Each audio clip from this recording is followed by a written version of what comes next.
Hola, este es el auxiliar número 8 que se está haciendo para el martes 10 de mayo en esta semana de paro. Entonces no sabemos si va a contar este auxiliar o no, pero me pidieron que lo grabara y dejara a libre disposición. Quizás, bueno, dependiendo de las circunstancias, este auxiliar se podría repetir de forma presencial en el futuro, pero eh, eso me lo tendrán que decir en unos días más. Bueno, ya, pues, entonces nunca subí el enunciado de este auxiliar, pero lo voy a mostrar por acá. Bueno, son tres preguntas. Parece que se ve un poco largo porque el enunciado tiene dos páginas, pero en verdad, por ejemplo, la pregunta 3 es la más corta de todas, como que se puede hacer o en una línea cada uno no, no tan así, pero se puede hacer bien corta la parte A, B, C, D. Creo que la única más o menos larga es la F, creo. Bueno, ya pues entonces empecemos. Eh, Sí, yo creo que voy a ir en orden. Si es que tuviera planeado hacer esto en una actividad presencial, no sé si me hubiera dado tiempo de hacer la P2, porque, bueno, no es tan larga de hacer.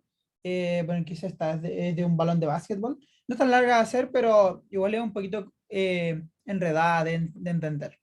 Pero bueno, eh, ya, entonces hagámosla, partamos desde el inicio nomás, partamos en la P1. ¿Qué nos dice? Dice, una barra de longitud R está unida a una manivela que gira que gira la barra con velocidad angular constante omega, como se muestra en el dibujo de la izquierda.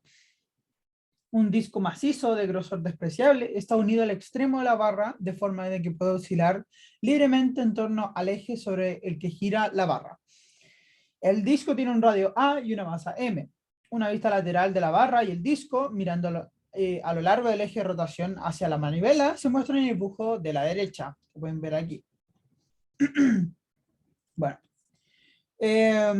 nos preguntan, primero deduzca el momento de inercia relevante y del disco alrededor de su centro de masa. B, obtenga la gradiente del disco en términos de las coordenadas de la coordenada angular phi mostrada en el dibujo de la derecha. Y C nos piden, o sea, C nos piden encuentren la ecuación de movimiento del disco en términos de la coordenada angular θ, mostrada en el dibujo de la derecha. Y finalmente la D nos dice, suponiendo que esas dos suposiciones, demuestre que la ecuación de movimiento para θ predice pequeñas oscilaciones alrededor de θ igual a 0. Ya, entonces partamos viendo, deduciendo el momento de inercia relevante y del disco. Ya, entonces para eso vamos a escribir aquí P1. Vamos a partir con la A. Ya, quizás voy a hacer un dibujito así bien rápido de cómo es la situación aquí. Entonces estoy reproduciendo el dibujo de la izquierda, donde, bueno, esta es la manivela. Bueno, no me quedó tan bonito, pero lo pueden ver en el enunciado, está ahí un poco más bonito. Eh, bueno, y el dibujo, la vista lateral.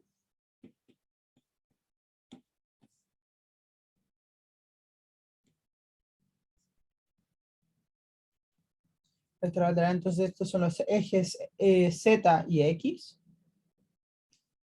Y la vista lateral es la siguiente. Este es entonces el disco.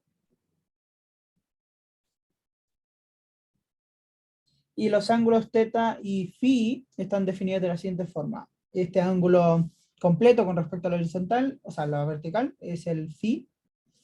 Y el ángulo con respecto a la barra es el θ. Y entonces un disco, radio A, y sabemos de que esto gira con velocidad angular constante omega, por lo tanto este ángulo de acá va a tener que ser omega t.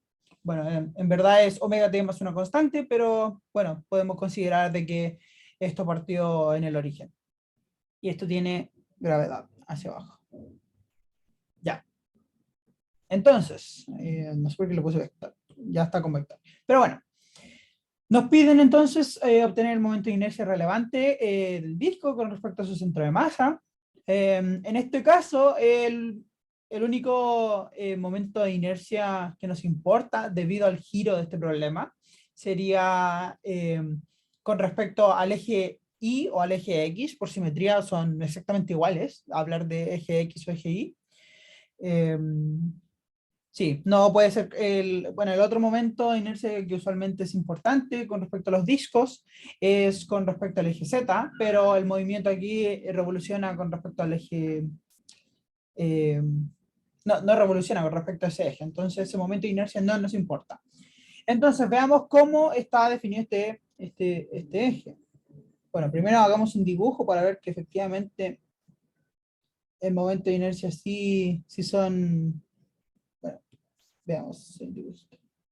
Este es entonces el disco bueno, me quedó un poquito feo, que no me quedó definitivamente feo, pero bueno, no importa, imagínense el disco que lo dibujé de una manera más bonita. Entonces aquí está el disco, estos son los ejes Y, X y Z, y nosotros estamos interesados en el momento de inercia en el eje X o en el eje Y. ¿Por qué digo X o el Y? Bueno, porque son simétricos debido al problema. Bueno, debido a la geometría del problema, la geometría del disco. Bueno, además notar de que estamos considerando de que el disco no tiene anchura, entonces esto es básicamente un problema en dos dimensiones. Ya, entonces, bueno, un problema en dos dimensiones entre comillas, porque el sistema completo tiene tres dimensiones. Bueno, entonces, para obtener el momento de inercia, lo que debemos hacer es utilizar la formulita que vieron en clases. Entonces, si nosotros queremos hacer esto utilizando el diferencial de masa, como lo enseña el profe, lo que tenemos que suponer es que el disco es de densidad superficial uniforme, llamémoslo sigma. Entonces, esta va a ser la densidad superficial. Y que vamos a suponer que es uniforme. Eh, bueno, al final del día, dado que nos estamos inventando este parámetro aquí, bueno, tenemos que entender de que el resultado final no puede estar en función de esta densidad uniforme. Eso es muy importante. Bueno, entonces si esto es, si este disco es de densidad uniforme, entonces la masa está dada por el área, no sé por qué puse un 4, pero el área que sería pi por el radio al cuadrado, el radio es a, al cuadrado por sigma, por la densidad superficial. Bueno, así está dada la masa. Entonces, ¿cómo sería el momento de inercia?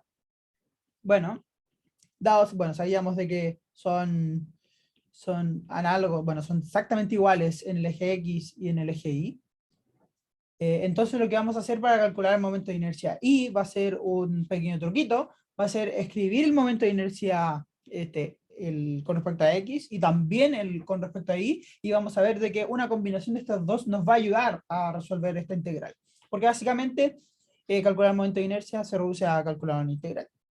Bueno, el momento de inercia con respecto al X, al eje X, sería la integral del diferencial de área multiplicado por la densidad superficial, bueno, básicamente hay que seguir la formulita del profe. Entonces sería I cuadrado, y aquí habría en principio un Z al cuadrado, pero bueno, sabemos de que Z al cuadrado no, esa parte no va, dado que, bueno, este es un disco en dos dimensiones. Entonces esto se reduce básicamente a la integral de dA por sigma de I cuadrado. Bueno, yo estoy aquí asumiendo de que se acuerdan de cómo son las formulitas de los momentos de inercia. Aquí la pueden revisar en su cuaderno. Poner pausa al video y revisar sus cuadernos. Eh, pero bueno, hay que continuar. El momento de inercia con respecto al eje Y sería, bueno, análogamente, sería la integral de dA de x cuadrado más z al cuadrado. Bueno, sabemos de que z al cuadrado no va, es 0. Entonces esto queda igual a la integral de dA sigma x cuadrado. Bueno, entonces, ¿por qué hice esto? En principio uno podría resolver cuánto vale este y resolviendo esta integral o esta de acá. Pero como que igual es medio latero resolver esa integral porque vamos a tener que tener cuidado con los límites de integración. Uno va a ser desde 0 hasta A y el otro va a depender del ángulo. Va a ser un poquito más extraño y van a salir integrales un poquito feas, como salen en SBB. Pero bueno, lo que vamos a hacer es un truquito. Bueno, sabemos de que estas dos componentes del momento de inercia son iguales, entonces es obvio de que 2i, bueno, no estoy escribiendo nada del otro mundo, sería ixx más i. Es dos veces, porque estoy sumando lo mismo dos veces. Pero que no es lo obvio de hacer esto, es de que nuestra integral se reduce drásticamente. Porque veamos cómo sería. Sería la integral de dA, sigma de x cuadrado más y cuadrado. Entonces yo puedo parametrizar esto con coordenadas polares y ver de que esa integral la puedo hacer muy fácil, porque el diferencial de área en polares es conocido, o sea, para un círculo es conocido, y bueno, esto es básicamente lo que está dentro, sería r cuadrado. Entonces, ¿cómo nos quedaría? Sería la integral de, bueno, de 0 a 2pi, integral de 0 hasta a, del diferencial de área, que es r por dr de phi por r cuadrado. Entonces vemos de que esta integral es mucho más fácil de resolver. Y bueno, me falta el sigma. Entonces, este es mucho más fácil de resolver y quedaría 2pi integral de 0 hasta a. Bueno, aquí integré angularmente. Entonces queda la integral radial, que es r cubo sigma de r. Y esto es facilito de integrar. El resultado sería pi medios sigma por a la cuarta. Entonces aquí obtuvimos cuánto vale el valor de 2i. Bueno, entonces para obtener i lo que tenemos que hacer es dividir simplemente por 2. Pero bueno, antes de eso, recordad que nuestro resultado no puede depender de este parámetro que inventamos, que tomamos, suponemos conocido, pero sí lo podemos, sí sabemos cómo expresar ese valor en términos de otros parámetros ya conocidos, que es la masa y el radio. Entonces de aquí, de nuestra primera ecuación, tenemos de que sigma es igual a m partido en pi por al cuadrado. Entonces eso lo reemplazamos acá y nos queda de que esto es igual a pi medios m partido en pi a cuadrado a la cuarta. Entonces ahí se simplifican los pi. Entonces voy a escribir cuánto vale nuestro momento de inercia, ahora ya dividiéndolo por 2. Sería simplemente un cuarto m al cuadrado, que es el resultado conocido de cuánto vale el momento de inercia de un disco. Yo creo que esto lo sabían de, ¿cómo se llama? Dentro de la física clásica.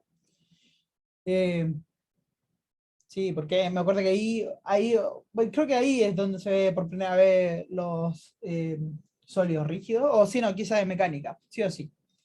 Bueno, entonces ya tenemos lista la parte A.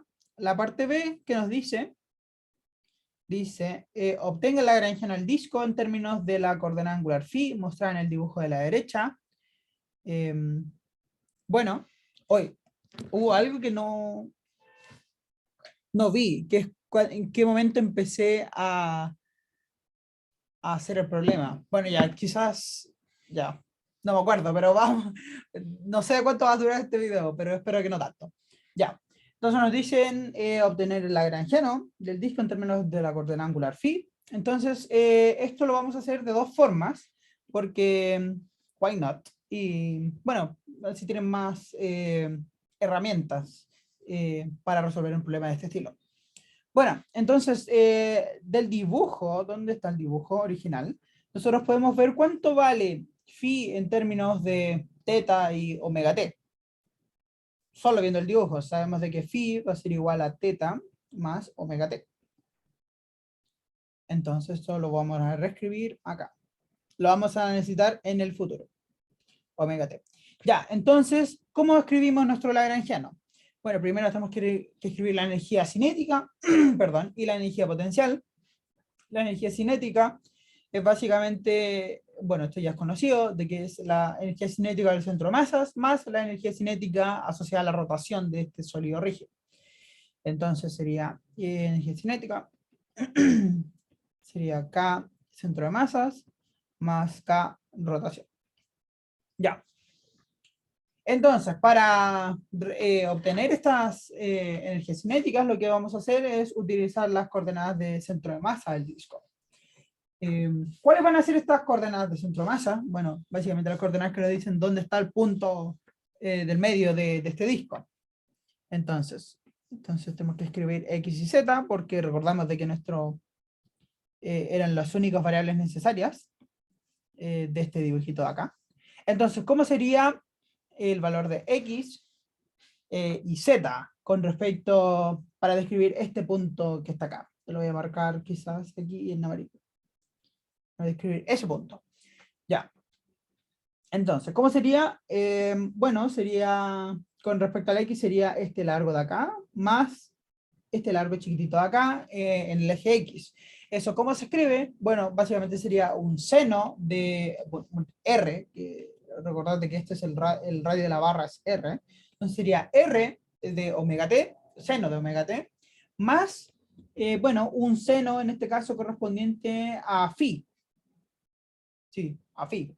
Entonces sería, X sería igual a R seno de omega t más el radio de este disco, seno de phi. Con esto nosotros describimos exactamente la coordenada X del centro de este disco, con respecto al tiempo. Bueno, con respecto al tiempo y con respecto al ángulo. Ya. ¿Qué más? Lo siguiente sería describir cuánto vale la coordenada Z de este disco. Bueno, sería este pedacito que está acá, más otro pedacito un poquito más chico, que depende de este ángulo phi. Bueno, en este caso sería, bueno, una coordenada, sería todas con menos, porque estamos tomando la dirección de Z positiva hacia arriba. Entonces sería, del dibujo, sería menos R, coseno de omega t, menos A, coseno de phi. Ya. Entonces, estamos casi listos, porque lo que tenemos que hacer es tomar las derivadas, cuánto vale X punto y cuánto vale Z punto. Bueno, aquí no voy a explicarlo mucho, voy a solo derivarlo, y espero que se entienda, si es tomar una derivada, coseno de omega t, a phi punto, coseno de phi, y para el Z punto sería R omega seno de omega t más a phi punto, seno de phi. Ya, súper. Entonces, el centro de masa sería simplemente elevar esta cantidad al cuadrado, elevar el X punto y el Z punto al cuadrado y sumarlos. No voy a aburrirlos con el proceso de elevar esos componentes al cuadrado y simplemente lo voy a escribir nomás. A ver si me sale así al ojo. Sería un medio, bueno, la masa, factor de R cuadrado, omega cuadrado. Esto sale porque, bueno, básicamente se juntan estos dos términos con el coseno al cuadrado más seno al cuadrado. Hay otro asociado que sería a cuadrado phi punto al cuadrado, el razonamiento análogo, pero con este término de acá. Y los términos cruzados. Estos no se van. Como sería 2 veces R a omega phi punto multiplicado por, en este caso, coseno de omega t, coseno de phi, el término asociado a este término cruzado, más lo mismo pero con seno, seno omega t, seno de phi. Bueno, y solo para simplificar un poquito más la ecuación, esto de acá se puede escribir como el coseno de la resta. Entonces esto sería un medio m r cuadrado omega cuadrado más a cuadrado phi punto cuadrado más 2 veces a r omega phi punto coseno de, en este caso sería phi menos omega t. Bueno, es lo mismo escribir phi menos omega t que omega t menos phi si el coseno es par. Pero esto es más bonito de escribirlo, porque al tomar la derivada no hay que preocuparse de un menos extra. Bueno, y la energía cinética es asociada a la rotación. En este caso, bueno, es simplemente un medio del momento de inercia por phi punto de la velocidad angular al cuadrado. En este caso, la velocidad angular que describe el disco está completamente determinada por el phi. Entonces sería un medio I phi punto cuadrado. El I lo conocemos, está acá, es un cuarto,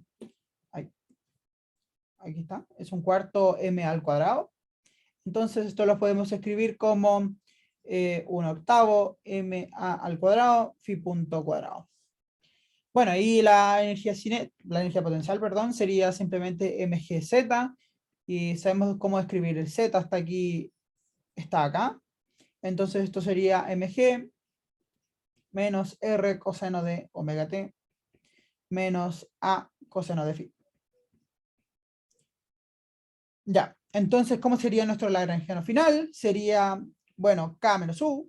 Entonces sería la suma del K cinético más el K rotacional menos el potencial. Vemos de que tenemos términos de este estilo, r cuadrado, omega cuadrado, y que son constantes, y nosotros sabemos de que las constantes no afectan la dinámica del problema, entonces simplemente lo voy a obviar por completo.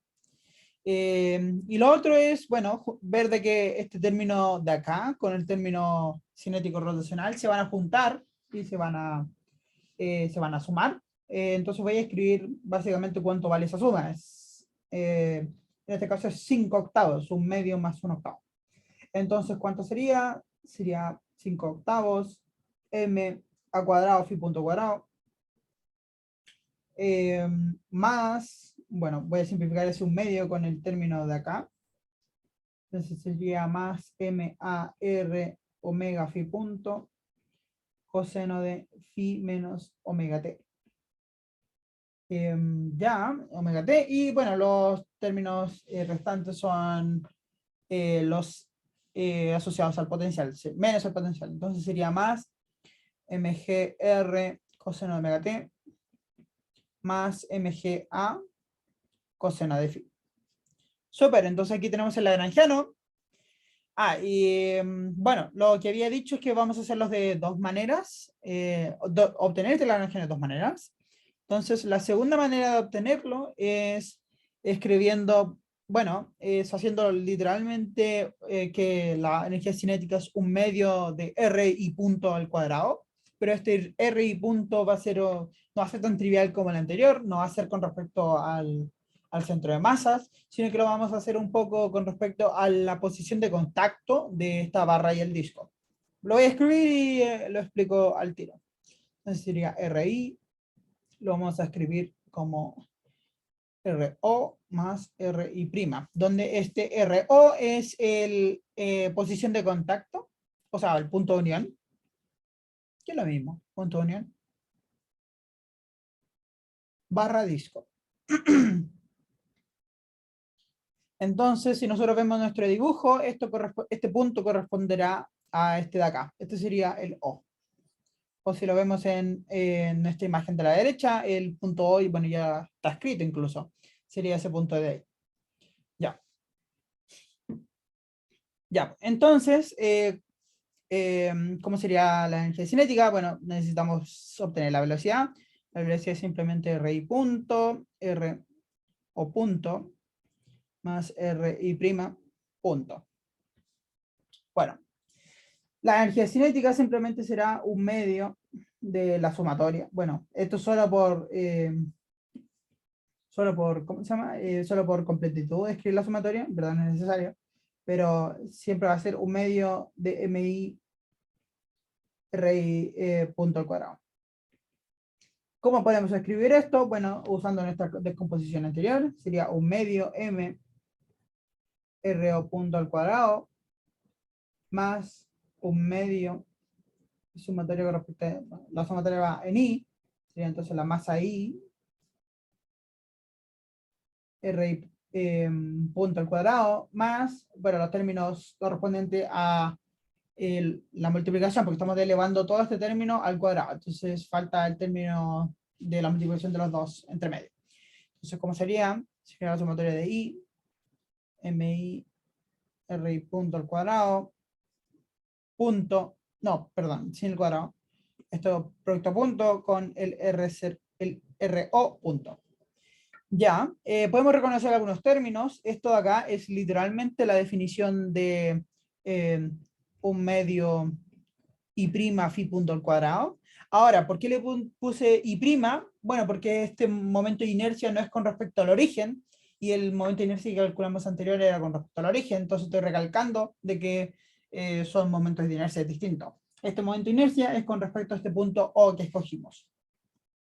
Y este término de acá es el momentum del centro de masas relativo al origen O. Entonces, lo que podemos hacer ahora es escribir cómo nosotros podemos describir este RO. Bueno, esto ya lo sabíamos un poco de estas coordenadas de acá. Va a ser simplemente tomar las primeras coordenadas de este sistema. Entonces sería R seno de omega t en X tongo menos R coseno de omega t en Z tongo. Esto nos dice de que la derivada va a ser R omega coseno de omega t en X tongo más R omega seno de omega t en Z tongo. Ya. ¿Qué más? ¿Qué más? Sí, falta cómo nosotros describimos la siguiente suma para poder derivarla y obtener este término de acá. Entonces, esta sería la sumatoria de I, MI, RI'. Básicamente es como nosotros describimos nuestro disco, y nosotros ya sabíamos cómo hacerlo anteriormente. Es con respecto a este ángulo phi, sería MA seno de phi en X tongo menos A coseno de phi en Z tongo. Entonces, básicamente lo que hicimos acá es no hacer esto de un viaje, sino que separarlo en dos. Tomar primero los primeros términos y después los segundos, que nos dicen cómo es este disco. Ya, pues entonces de acá podemos obtener la derivada, sería m a phi punto coseno de phi en X tongo más a phi punto seno de phi en Z tongo. Súper. Entonces podemos ver de que cómo será el producto punto entre estas dos cantidades. Y vamos a ver de que eso será m a phi punto omega. Me faltó un R, entonces vamos a escribirlo bien. Sería a r omega phi punto. Va a quedar coseno de omega t multiplicado por coseno de phi, seno de omega t multiplicado por seno de phi. Nosotros sabemos de que eso es la resta del coseno. Entonces esto quedaría coseno de phi menos omega t. Ahora vemos las similitudes con el problema anterior, que obtuvimos el mismo coseno. Ya. Entonces ya tenemos listo este término. Este término de acá simplemente elevar esto al cuadrado y tomarle el 1/2. Lo único que falta ahora es este término de acá. Básicamente falta cuánto es este momento de inercia con respecto al punto O. Ya.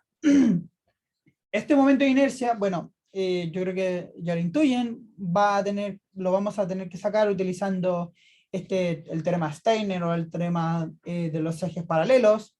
¿Y qué nos dice este teorema? De que el momento de inercia en este punto O, que sería, bueno, de nuevo, es este punto de acá. ¿Dónde está? Este punto de acá. Este es el O. ¿Qué nos dice el teorema? Nos dice que sería la inercia en ese punto es igual a la inercia del centro de masas más m por bueno, el radio que nos describe esto al cuadrado por la matriz identidad, bueno, porque esto es una identidad matricial, pero bueno, aquí, bueno, es una identidad tensorial en realidad, entonces lo voy a escribir como tal, menos r, que hay un producto tensorial entre estos vectores. Bueno, no voy a describir mucho, no voy a abundar mucho en, bueno, porque esto es una identidad tensorial, porque aquí nos estamos interesados mucho en qué son los tensores, al menos en este curso. Bueno, pero nosotros podemos, bueno, sabemos de que este R corresponderá a en X tongo, que es básicamente la distancia a la cual estamos trasladando este centro de masa, bueno, este momento de inercia. Nosotros partimos con la inercia en el centro de masa y queremos desplazarla a en X tono. Básicamente queremos ver cómo es esto, pero en un punto extremo del disco. Entonces nosotros podemos reescribir fácilmente esto utilizando, bueno, el valor del I centro de masa que lo calculamos antes y que era 1/4 m al cuadrado. Hay que sumarle, bueno, en lo correspondiente a este término, considerando R igual a en X tongo. Este producto cruz se va a ir, porque estamos haciendo un producto cruz en X tongo, cruz X tongo, eso es 0. Y nos queda simplemente este término de acá, que correspondería a MA al cuadrado. Entonces esta suma es bastante facilita, es 5/4 MA al cuadrado. Súper, entonces nosotros tenemos de que 1/2, esta sumatoria extraña en I, MI, R y punto al cuadrado, es si quiere igual a 1/2 y 0 en phi punto, va a ser igual a 5/8 MA al cuadrado, phi punto al cuadrado. Aquí me falta un cuadrado. Súper. Entonces, ¿cómo sería la energía cinética total? Bueno, sería la suma de estos tres términos. Podemos ver además de que el primer término que corresponde a esto de acá solo nos va a dar una constante. Déjenme corroborar que solo va a dar una constante. O sea, en verdad no. Va a dar un término extra que corresponde a la multiplicación de... Ah, no, está bien, está bien. Pensé de que había un término extra correspondiente a la multiplicación de estos de acá, pero no se hablan entre sí porque esto está en X y esto está en Z. Sí, entonces, claro, esto va a dar simplemente R cuadrado omega cuadrado, que es el mismo término que teníamos antes de nuestro lagrangiano, que nosotros habíamos obviado porque es una constante y las constantes no aportan en los lagrangianos. Entonces vamos a hacer exactamente lo mismo. Entonces, como nos quedaría, sería 5/8 m al cuadrado phi punto al cuadrado, más el término que encontramos anteriormente. Entonces sería más ma r omega phi punto coseno de la resta, phi menos omega t. Y bueno, el término cinético que ya lo conocemos. Entonces, o sea, perdón, aquí estamos escribiendo la lagrangiana. Sería entonces el K, ya lo escribimos, menos el término, el término potencial, que no lo voy a escribir de nuevo. Bueno, entonces, ¿qué nos piden ahora? Bueno, notar de que ya cumplimos todo lo que nos decía el enunciado, que era escribir el lagrangiano en función de phi. Entonces, continuamos con la B, nos dice, encuentra la ecuación de movimiento del disco en términos de la coordenada angular θ mostrada en el dibujo de la derecha. Bueno, entonces tenemos que obtener las ecuaciones de movimiento y después expresarlas en función de θ. Podemos hacerlo en el orden que queramos. Primero podemos expresar la lagrangiana en función de θ y después obtener las ecuaciones de movimiento, o hacerlo al revés. Obtener las ecuaciones de movimiento en función de phi y después cambiarlo a la expresión en función de θ. Vamos a hacer esto último porque creo que es más fácil, porque no hay que andar cambiando lagrangianos. Entonces, bueno, tomemos lagrangiano directamente, bueno, tomemos las ecuaciones de Euler-Lagrange de este lagrangiano. No voy a ir paso por paso porque, bueno, lo pueden hacer ustedes, pero corresponde al clásico, d de t, de dl a de phi punta menos dl a de phi. Entonces, esto lo voy a hacer de un viaje. Entonces, ¿cuánto sería? Sería phi cuarto, o sea, 5/4 m al cuadrado phi, 2 puntos, menos, sí, va a haber un menos porque la derivada del coseno, menos a r omega, allí, bueno, la derivada de lo de adentro, suelta esto, seno de phi menos omega t. Sí, está bien. ¿Algún otro término? Bueno, este es el término correspondiente al... Ah, sí, me falta un término.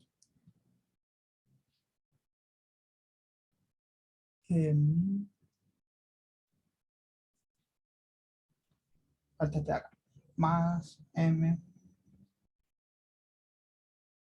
phi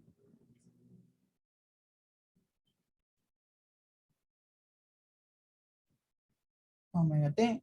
Más, bueno, el término correspondiente a la derivada en los potenciales, que es si mal no recuerdo, era algo con coseno, este término de acá. Entonces la derivación suelta un menos, y con el menos de el Lagrange queda positivo, más MA, MG, seno de phi igual a 0. Ya, entonces voy a explicar un poquito de dónde salieron estos términos, porque creo que bueno, sí, no lo dije. Este término sale del primero de acá, al tomarle el Lagrange y la derivada temporal. Este término sale de este segundo al derivarlo con respecto a phi punto. Se cancela este término, y después al derivarlo con respecto al tiempo hay que tomar la derivada del coseno. Por eso suelto un menos. Y aquí me equivoqué con esto con phi punto. Suelto un menos y la derivada temporal de lo que está dentro. Entonces sería de esta forma. Ahora sí. Menos omega. Sí. Ya, pues, entonces, ¿qué podemos ver? De que hay un término que se cancela, que es correspondiente a este phi punto, lo mismo que este de acá, pero con signo negativo. Entonces, ¿cómo nos quedaría nuestra...? Bueno, también se simplifican las masas. Se cancelan todas las masas. Entonces, ¿cómo nos quedaría nuestra ecuación? Sería 5 cuartos a cuadrado phi 2 puntos más a r omega cuadrado seno de phi menos omega t más g a seno de phi igual a 0. Ya. Entonces ahora hacemos nuestro cambio a las coordenadas teta. Entonces nosotros recordamos que había escrito en el inicio de que phi es igual a teta más omega t. Esto implica de que phi punto es igual a teta punto más omega, y de que phi 2 puntos es igual a teta 2 puntos. Entonces eso lo reescribimos en nuestra ecuación anterior. ¿Cómo quedaría? Sería 5 cuartos, bueno, pasando dividiendo este a cuadrado, sería 5 cuartos, teta 2 puntos, más r omega cuadrado partido en a. Em, Pim, pim, pim. Entonces aquí sería seno. Estoy viendo cuánto va a tener que ser. ¿Es seno de teta? Sí, seno. No, espérense. Si yo pongo cuánto vale el phi acá, sería teta más omega t, menos omega t, entonces sería seno de teta, si está bien. Seno de teta, más g partido en a, seno de phi, entonces sería seno de teta más omega t, y todo esto es igual a 0. Ya, entonces esta sería nuestra ecuación de movimiento con respecto a teta. Ahora, bueno, continuamos. Creo que ahora es el momento de hacer las suposiciones. Nos dice suponiendo que G es mucho menor de que R omega y A mucho menor a R. Aquí hay un typo, debería ser R omega al cuadrado.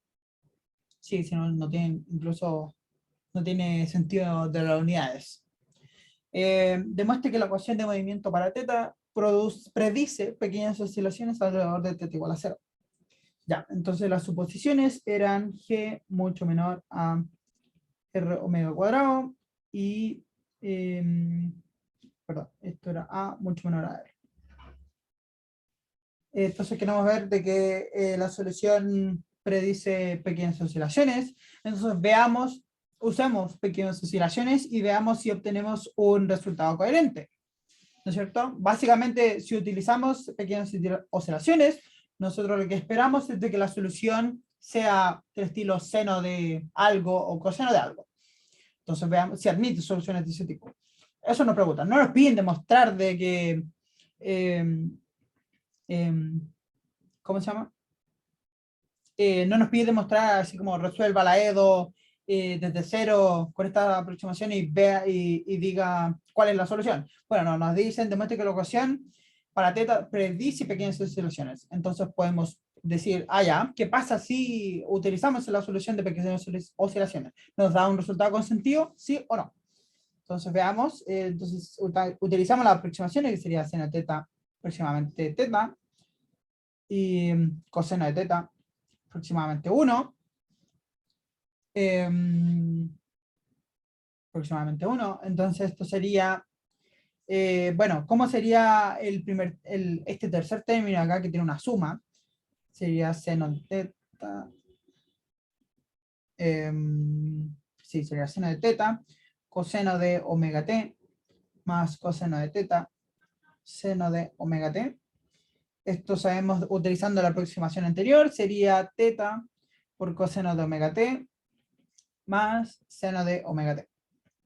Entonces eso lo podemos reemplazar nuevamente en nuestra ecuación de movimiento. Como quedaría, sería 5 cuartos, teta 2 puntos, más g partido en a, teta coseno de omega t, más g partido en a, seno de omega t, más r cuadrado, omega, no, perdón, era r omega cuadrado partido en a, multiplicado por teta. Esto correspondería al segundo término de acá. Todo esto igual a 0. ¿Ya? Entonces lo que vamos a hacer es juntar algunos términos. Esto sería 5 cuartos, teta 2 puntos, más 1 partido en a. Bueno, ¿cuál vamos a juntar? Voy a juntar estos de acá que están se pueden factorizar por teta. Entonces sería g por coseno de omega t, más r omega cuadrado multiplicado por teta es igual a menos g partido en a seno de omega t. Ya, pues, entonces, este término de acá nosotros podemos utilizar la aproximación. Bueno, este término va a ser sí o sí perteneciente entre 0 y 1. Entonces aquí lo que tenemos es básicamente g más, o sea, g ponderado por algo que va entre 0 y 1, más r omega cuadrado. Y nosotros sabemos de que r omega cuadrado es mucho mayor que g. Lo tenemos por acá por suposición del enunciado. Entonces este término es aproximadamente r omega cuadrado. También se pueden hacer otro tipo de aproximación, otro tipo de argumentos para argumentar esto que acabo de decir. Pero bueno, basta con esto. Ya, pues entonces, ¿cómo nos quedaría nuestra ecuación? Sería 5 cuartos, teta 2 puntos, más r omega cuadrado partido en a, teta es igual a menos g partido en a, seno de omega t. Entonces, estudiemos soluciones del estilo estacionarias y veamos si podemos obtener una amplitud para esto. ¿Qué me estoy refiriendo? Es escribir teta de t es igual a seno de omega t y veamos si podemos obtener soluciones del tipo donde esta amplitud es chiquitita. Básicamente queremos ver si, bueno, si esta solución se admite, bueno, súper bien, pero ahora para que sea pequeñas oscilaciones, este amplitud de acá tiene que ser chiquitita. Entonces veamos si pasa eso. ¿Cómo nos quedaría nuestra ecuación? Sería menos 5 cuartos, aplicando la segunda derivada a esto. Perdón, aquí escribí un omega, pero debería ser omega t. Ya, entonces sería menos 5 cuartos, hay un omega cuadrado, pero lo voy a factorizar al final, más r partido en a, omega cuadrado, a por seno de omega t, entonces igual a menos g partido en a, seno de omega t. Entonces vemos que se pueden cancelar estos omega t, y además, por la suposición del enunciado, nos dice de que r es mucho mayor a entonces este cociente de acá va a ser muy grande. Entonces, todo de acá aproximadamente R por A. Sí, dado que, bueno, podemos obviar este menos 5 cuartos, así un numerito, y el otro término se supone que es mucho más grande. Entonces, ¿cómo nos queda? Aquí podemos obtener exactamente el valor de la amplitud. A sería menos G partido en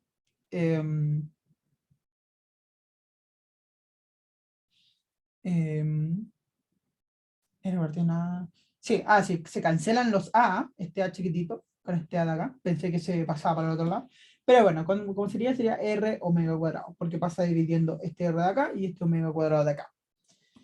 Entonces, ¿es efectivamente chico o no? A ver, veamos, escribamos cuánto vale el teta de t. Sería menos G partido en R omega cuadrado, seno de omega t. Pero aquí podemos recordar, bueno, nuevamente la aproximación que utilizamos, que nos dice el enunciado, y nos dice de que G es mucho menor de que R omega cuadrado. Entonces, efectivamente, esto de acá es una cantidad muy chiquitita. Entonces, el módulo de la amplitud es aproximadamente, una cantidad mucho menor a 1. Vamos, escribámoslo así, mucho menor a 1. Entonces, efectivamente, esto justifica la aproximación anterior que habíamos supuesto de pequeñas oscilaciones. Ya. Entonces aquí termina este problema. Ahora inmediatamente no puedo preguntar no puedo preguntar por pregunta porque no hay nadie. Entonces veamos la pregunta 2. ¿Qué nos dice? Esta es interesante. Nos dice, un balón de básquetbol rueda sin resbalar alrededor de un aro de radio R. El balón rota de tal manera que el punto de contacto traza una circunferencia en la pelota, es decir, una circunferencia de perímetro máximo 2πr. Como se muestra acá. Este sería este círculo que me estoy refiriendo. Ya.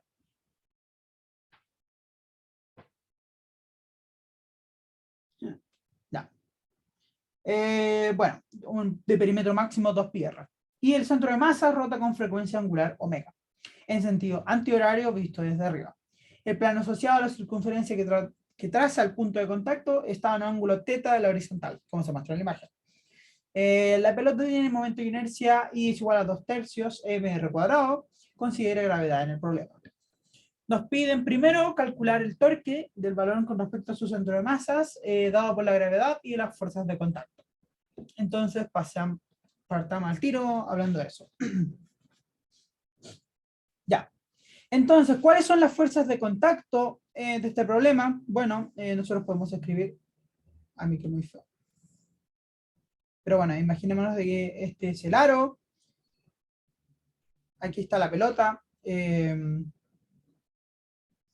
Entonces, además de que esa circunferencia que nos dice el problema es la de acá, y donde este es el ángulo θ.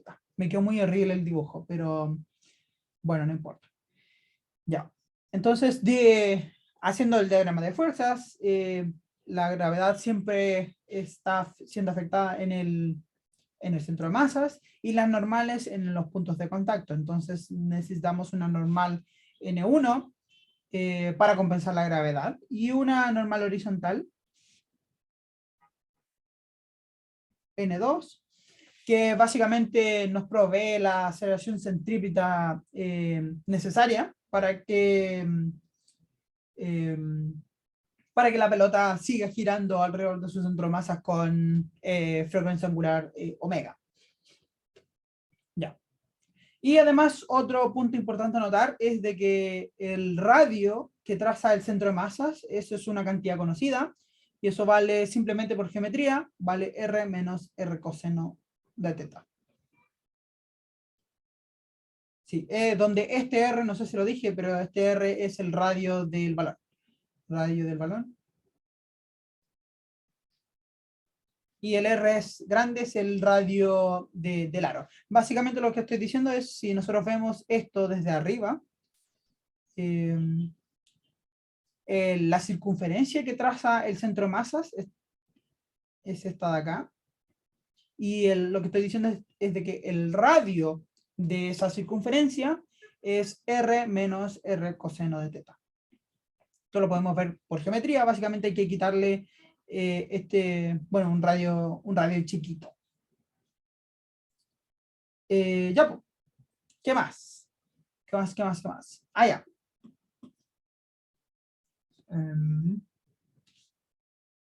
¿Qué más? Ah, bueno, algo que podemos ver es notar de que si el delta igual a 0, obviamente obtenemos el resultado esperado, que es que R va a ser, la circunferencia que traza sería R menos el radio del balón de básquetbol, lo cual es súper esperable. Ya, pues, entonces, obtengamos nuestro valor, nos piden el torque, entonces tenemos que saber cuánto valen estas normales. Bueno, estas normales van a corresponder, la normal N1, no hay otra fuerza aparte de la gravedad, entonces la normal N1 va a ser simplemente la masa del balón por la gravedad. De hecho, ahí está escrito. Bueno, lo podemos ver gráficamente de acá. La normal N2, aquí es un poco más tricky, tampoco tan tricky, pero tenemos que acordarnos de estas aceleraciones centrípetas que salen al momento de escribir, por ejemplo, la aceleración en polares. Va a ser términos del estilo m phi punto cuadrado por r.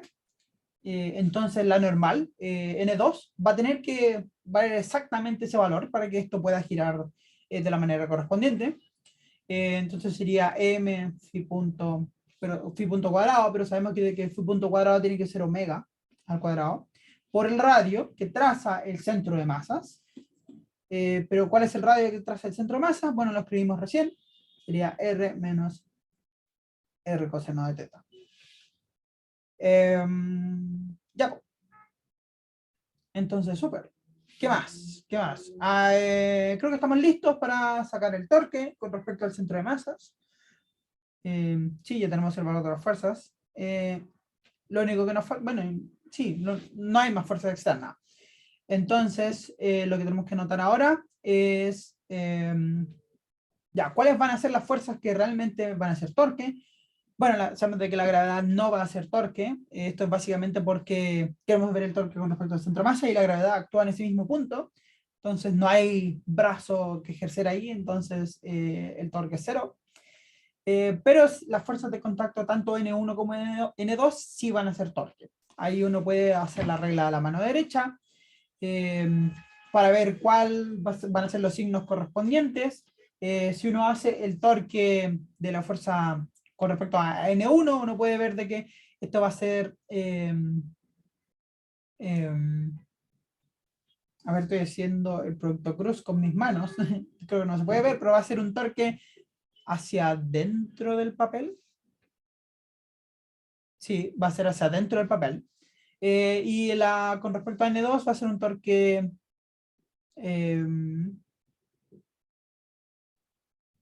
R,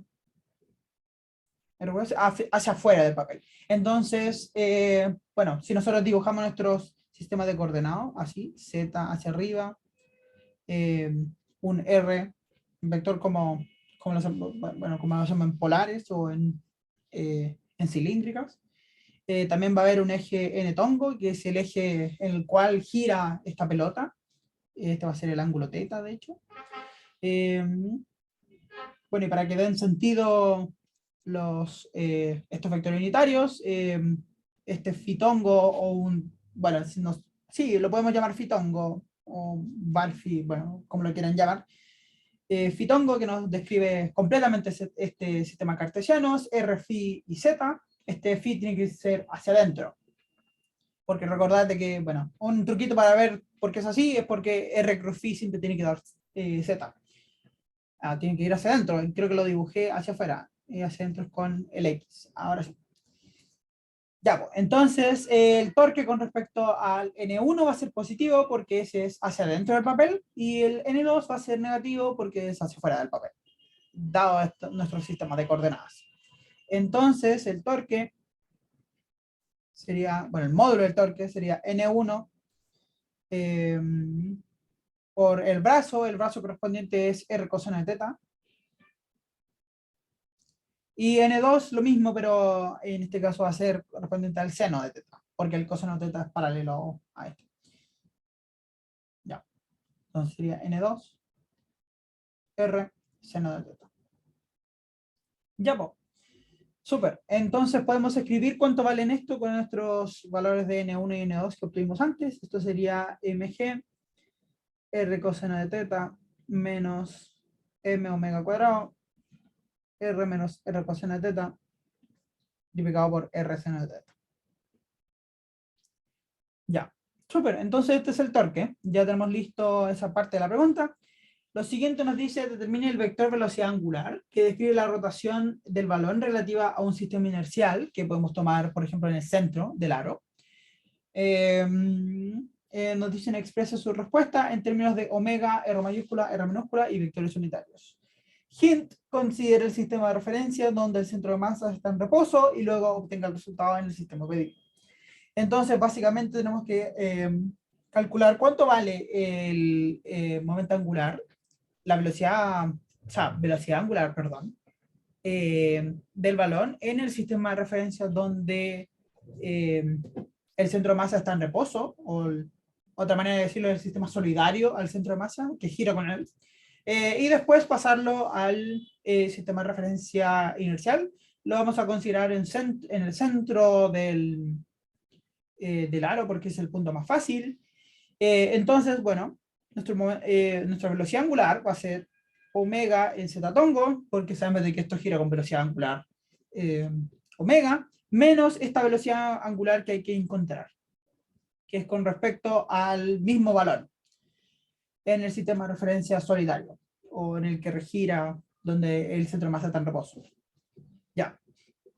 Entonces, obtengamos cuánto vale este omega sub S, lo denoté. Bueno, sí, no sé por qué lo puse así, pero sí. Ya. Bueno, primero podemos notar de nuestro sistema de referencia acá que escribí, de que esto gira, el balón gira en un eje n-tongo, que no tenemos por qué conocerlo, pero gira con respecto a ese eje. Entonces esta velocidad angular, omega sub s, la podemos escribir como un signo que voy a determinar ahora, pero va a ser algo del estilo omega sub s en n-tongo. Ahora, ¿cuál es el signo de ese giro? Bueno, el balón gira en sentido antihorario con respecto al aro. O sea, si nosotros vemos el movimiento del balón, el balón va a girar, o sea, el balón se mueve, si nosotros lo vemos, en ese sentido, en el sentido antihorario, y para que haga esto, el balón tiene que girar intrínsecamente en el sentido horario. Es un poco difícil de explicar aquí sin, bueno, sin un video, sin hacerlo con las manos, pero traten de verlo, traten de hacerlo con sus manos para ver cómo gira este balón. Sí, es lo más fácil para ver. Si gira, no puede girar en sentido horario porque, o sea, en sentido antihorario, porque, bueno, los dos mismos giros en el mismo sentido no es como que produzcan el mismo giro. Eso, entonces recomiendo hacer este giro con las manitos. Entonces, todo esto gira así, en sentido horario, y para que haga esto, el balón en sí mismo tiene que girar en sentido horario. En sentido horario. Para que el balón gire en sentido antihorario. Ya, pues, entonces, para que haga esto, la velocidad angular tiene que ser, no, con nuestras convenciones, tiene que ser con un signo negativo con respecto a este eje n-tongo. Esto solo por las convenciones. Ya, pues. Entonces, ya, nuestro trabajo es encontrar cuánto vale este omega s. Entonces, para eso podemos ver cómo pasa el giro en el balón, pero diferencialmente. Entonces, sabemos de que el balón rota un omega s por un dt en su eje, y al mismo tiempo que este rota, el punto de contacto del aro también se va a ir desplazando. Ahora, ¿cuánto va a ir desplazándose con respecto a esta velocidad angular? Esto es simplemente omega s de t por el r, básicamente el elemento de arco que rota. Pero, bueno, al mismo tiempo nosotros sabemos de que este punto de contacto también recorre una distancia conocida, que esta es omega de t r. Para que todo esto se pueda mover con velocidad angular omega, esto tiene que ocurrir también. Entonces esto es para que rote con omega. Y lo anterior también es con respecto a la velocidad angular del balón. Entonces estas ambas tienen que ser iguales porque ambas me dicen cuánto se mueve este punto de contacto en el balón. Entonces no tiene sentido que estos sean valores distintos. Entonces de acá nosotros podemos despejar el omega sub s, sería omega grande, r partido en r pequeño. Entonces nosotros podemos volver a nuestra velocidad angular que habíamos dicho antes. Esta sería omega es igual a omega grande en z tongo menos omega r partido en r en n tongo. Súper. Entonces, ¿cuáles corresponderían estos términos? Bueno, el primero sería el giro con respecto al arco y el segundo corresponde a el giro intrínseco del balón. Ya. Entonces, pero si hay entendido, si no, pueden retroceder y escuchar el argumento de nuevo. Bueno, entonces continuamos. ¿Qué nos dicen ahora? Dice, encuentre omega en términos de G, R mayúscula, R minúscula y teta. Bueno, ¿cuál es nuestra manera de atacar esto? Bueno, de las ecuaciones que nosotros tenemos, podemos tratar, no sé, de utilizar que la derivada del momento angular es igual al torque, dado que nosotros conocemos el torque y conocemos la velocidad angular, entonces debería ser sencillo encontrar el momento angular o no. Bueno, ahí lo vamos a ver. Pero podemos ver, tratar de hacerlo en ese estilo. Ya, pues, entonces, bueno, para obtener el momento angular tenemos que utilizar el momento de inercia, que menos mal lo dan en el enunciado, pero bueno, es conocido igual que corresponde al momento de inercia de una esfera. Y este es, y es igual, si no me equivoco, es 2 tercios mr cuadrado. Verifiquémoslo al tiro. Está aquí en el enunciado, sí, 2 tercios mr cuadrado. Ya, pues, entonces esta corresponde a la inercia de la esfera. Entonces el momento angular con respecto al centro de masas va a ser simplemente L sería igual a I por omega en nuestro vector. Bueno, pero ahora, bueno, nosotros, recordad que nosotros estamos interesados en, en obtener, bueno, en tratar de hacer la derivada de este momento angular e igualarlo al torque, pero igual es un poco complicado realizar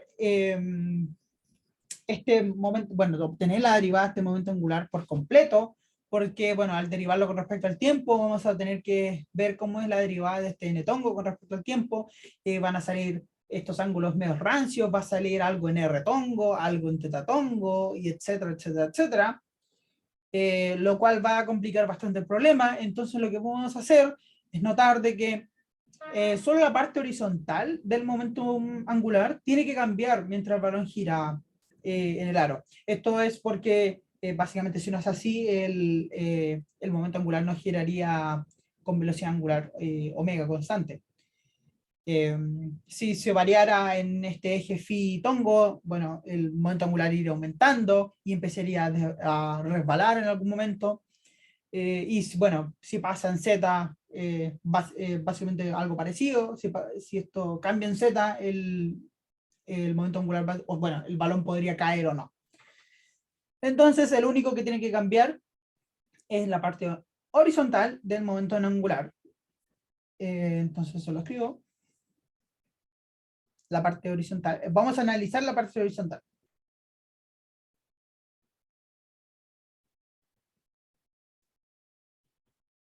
Entonces, este argumento era básicamente porque si no, esto no gira con velocidad angular constante.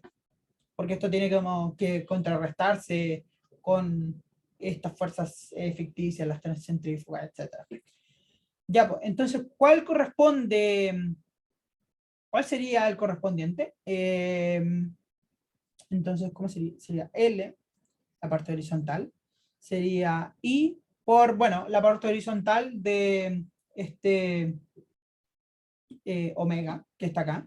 Ah, quizás no mostré el dibujito, bueno, yo lo estaba mirando porque tengo aquí el enunciado, pero la parte horizontal básicamente nos referimos a ver si anota, a esta parte, esta es la parte horizontal.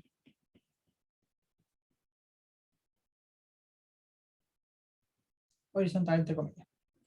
Ya, pues. Entonces tenemos que ver cuánto es esa componente. Bueno, para eso lo que tenemos que hacer es descomponer este n-tongo en la parte horizontal. Entonces si nosotros volvemos a nuestro dibujito de nuestros vectores unitarios, la parte horizontal de n-tongo sería, ese mismo término, pero multiplicado por el radio correspondiente. Bueno, de hecho ni siquiera ningún radio correspondiente, sería r-tongo en seno de teta. Entonces la parte horizontal de nuestro momento angular sería, bueno, el momento de inercia I, por todo el término asociado hasta acá. Aquí, bueno, eso no estoy preocupándome del signo, porque esto tiene un signo correspondiente, es menos omega R partido en R. Pero no vamos a ver los signos, sería omega R partido en R por seno de teta. Entonces, si nosotros reemplazamos el momento de inercia, esto sería 2 tercios M omega R, R, R por R chica, seno de teta. Ya, po. Entonces, bueno, aquí está la parte horizontal del momento angular. Entonces, lo que deberíamos hacer ahora, bueno, sabemos de que esta es la única parte que varía del momento angular. Súper. Eh, entonces, lo que tenemos que hacer ahora es tratar de obtener la derivada de este momento angular. Ahora, nos piden, recordate que nos piden cuánto vale omega en función de teta, R mayúscula, R minúscula, la masa, etc. A ver, ¿dónde está? Sí, G, R mayúscula, R minúscula y teta. El problema es que si nosotros derivamos esta expresión y lo igualamos al torque, vamos a tener un término dependiente de teta punto. Eso no es muy bueno, porque no queremos nada en función de teta punto, y más encima no lo conocemos. Entonces lo que podemos hacer es estudiar cómo son estos movimientos, pero diferencialmente. Igual que la parte anterior.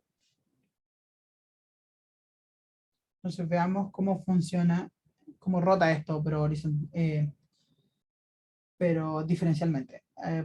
Para que se vea mejor, voy a exagerarlo más. Ya, entonces este sería el horizontal con respecto a t, este sería el L horizontal en un t más de t. Ya pasó un tiempo súper chiquitito y esto rotó un ángulo muy pequeño, entonces rotó un omega por dt. Y básicamente lo que estamos haciendo ahora es derivar, pero a la mala, derivar eh, eh, con delta t, algo de este estilo. Ya, pues entonces, ¿cómo sería esto de acá? El vector rojo sería la diferencia del horizontal. Entonces nosotros podemos observar de que este delta LH va a ser aproximadamente la porción de arco que corresponde, y entonces esto sería el radio, que sería el LH, multiplicado por el ángulo, que es omega delta t. Ya, pues entonces aquí podemos ver de que una aproximación más o menos razonable, que sería el módulo de LH, el módulo de la derivada de LH con respecto a t. Básicamente lo que estoy haciendo es pasar este de t para dividiendo, entonces quedaría de LH a dt, sería LH por omega. Entonces la derivada, en módulo, sería LH por omega. Nosotros sabemos cuánto vale LH, lo calculamos anteriormente, entonces esto sería 2/3 m omega cuadrado, r grande, r minúscula, seno de teta. Entonces, ¿por qué habíamos hecho esto? De nuevo lo repito, es porque básicamente nosotros no conocemos teta punto, entonces si derivamos tendríamos otro problema más grande que hacer. Ya, pues, entonces lo que hay que hacer ahora es simplemente igualar esta cantidad de acá, la magnitud de la derivada del momentum angular, igual a la magnitud del torque. Entonces hacemos eso, que haría 2/3 m omega cuadrado r grande r chico, seno de teta, es igual a la magnitud del torque anterior. ¿Y dónde está esa expresión? Me pasé. Aquí.